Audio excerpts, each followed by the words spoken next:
We start with the rapidly spreading Ross fire. Since yesterday, it has grown 30,000 acres, with over 80,000 now burned. The fire is west of the Metroplex. We've got a map for you, threatening communities about 2 hours from Fort Worth. It is scorching land to both Palo Pinto and Jack County. And in just a moment, we're going to get to meteorologist Drew Davis to hear more about the extreme heat and fire danger we're still experiencing. But Chris Sadig has been out there all morning talking with people on the ground. He's live in Palo Pinto County. Chris, what is the latest today?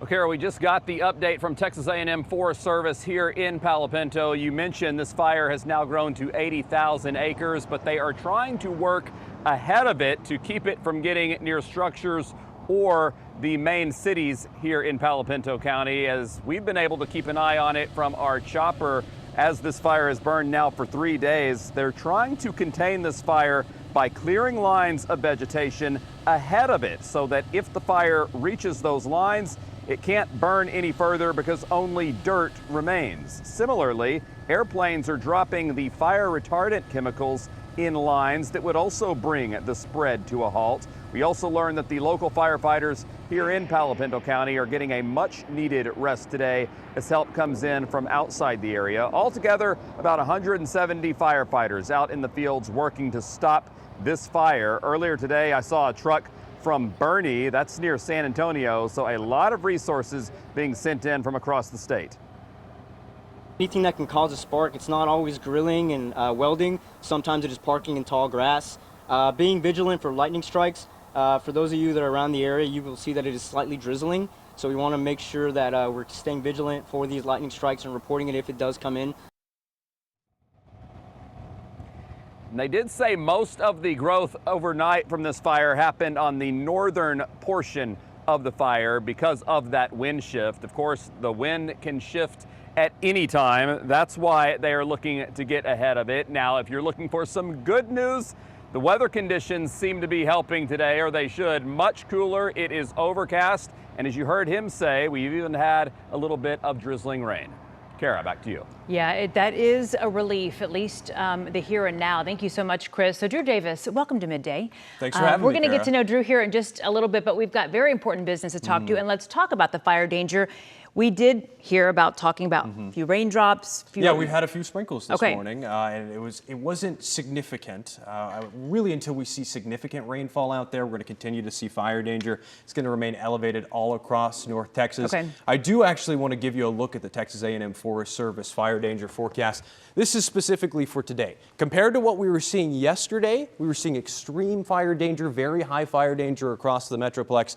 We're a little bit lower today. Over in Mineral Wells, Palo Pinto County and Jack counties, where the Ross fire is ongoing, high. Still, we need to be treating this, we need to be watching this very closely. Very high in the Metroplex, extreme over in Collin County and McKinney. Here's actually the latest look for the latest perimeter for the Ross fire. 80,000 acres. For context, that's 3 times the size of Disney World. It started growing up from the south overnight, expanding 30,000 acres. Increased cloud cover, triple-digit heat. Light winds out there, decreasing the fire danger forecast. All right, thanks for the update. We'll check back in here in just a few. A live look right now at a Dallas courtroom today, where today we saw opening statements in the trial of a man accused of killing a Dallas rapper. Since Monday, attorneys have been working to seat a jury for Keywan White's trial. Now, he's accused of shooting and killing Melvin Noble, also known as Mo 3, on I-35 back in 2020. Prosecutors say his murder was orchestrated by Marquise Conway, who was a rival rapper known as Yella Beezy. His trial is scheduled after White's. We are streaming the trial right now on WFAA.com if you'd like to watch. Erica Lopez back with us this midday to talk about what's happening on the road. So you got anything for us? You know what, Kara? It's so much quieter than you were busy this morning. I couldn't catch my breath. 5 o'clock in the morning, we had 4 wrecks, and it just continued. A few of them stayed throughout most of the drive. So one problem we've got this midday, so we'll take it if you're going to be heading out the door. It actually may have just cleared. We were following an incident involving a semi-truck along 30 eastbound right around Mims Ridge Road area. It does look like, I believe it just cleared out. Delays, though, will still be lingering likely because we've been down to only 1 lane open and moving. Again, Again, this is coming into Rockwall County, I-30 eastbound and Ridge Road, FM 740. Now, aside from these delays that look like they're going to be clearing out if both lanes are in fact back open, which it looks like it is, unless they just flip that MIMS camera around. Slight delays coming into Rockwall, so if you're making that drive, Dallas County into Rockwall County, again, that's really the only thing I'm tracking this midday on the roadways. Right now, pretty much quiet. Elsewhere, we saw the map overall very green. 80 right now in Kaufman County, Clements Drive, FM 460. No delays whatsoever in either direction. Travel for you through Collin County, 75 and 15th Street. In Plano, moving just fine in both directions. No issues or delays in Denton County, 35E and 377. Very, very light volume. And if you're going to be heading out the door in Tarrant County, same thing, 35W Spur 280. Just a couple cars out here right now. So overall, we're in pretty good shape. Kara, I'll send things back to you. All right. Thank you, Erica. So what if getting help didn't mean a mom had to choose between recovery, staying with her child?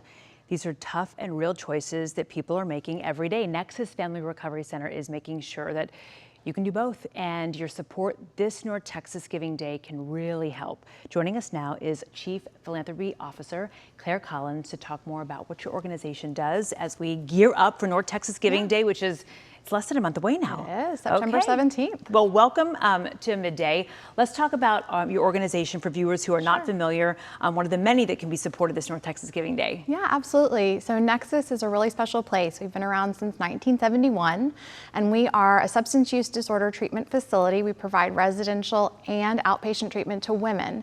And what really separates us from others is that we're one of only 7 in the state of Texas that allow women to bring their kids with them into treatment, which is a huge barrier for women seeking recovery from substance use disorder, fear of having their children taken.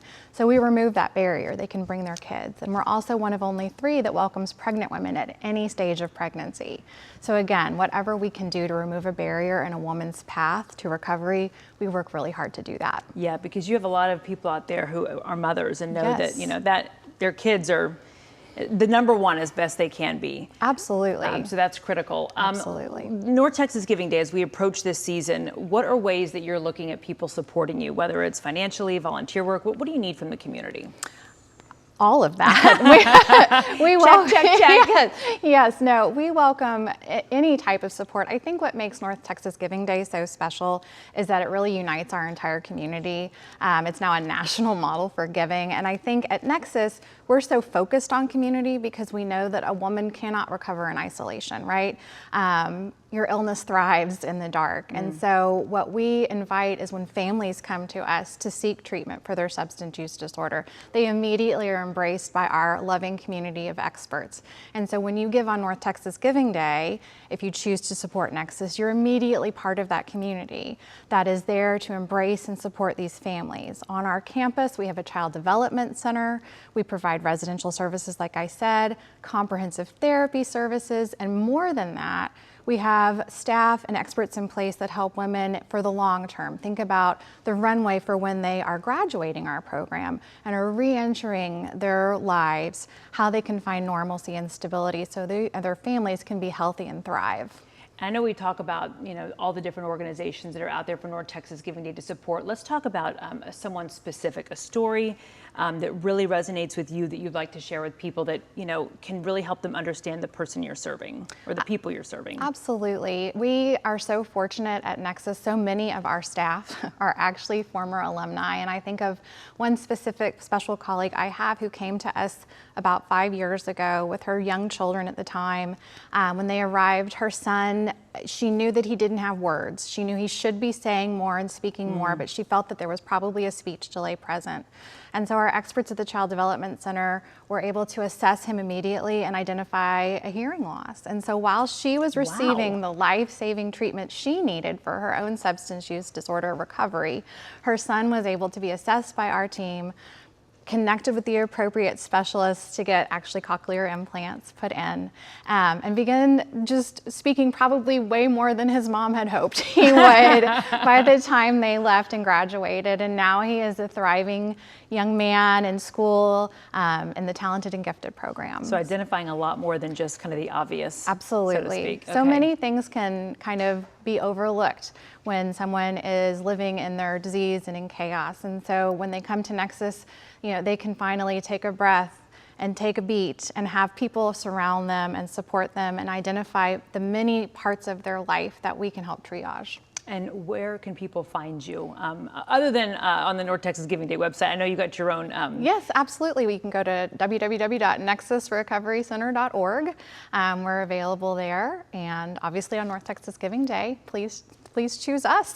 Well, we're very happy to highlight you as we get closer to the big day. Thank you so much for sharing that story. Thank you so much. Okay. Appreciate it. Well, once again, you can support Nexus through North Texas Giving Day. Listen, we're counting down the days, and we're going to be doing some fun stuff here on Midday to gear you up and expose you to different organizations so you can learn more about them.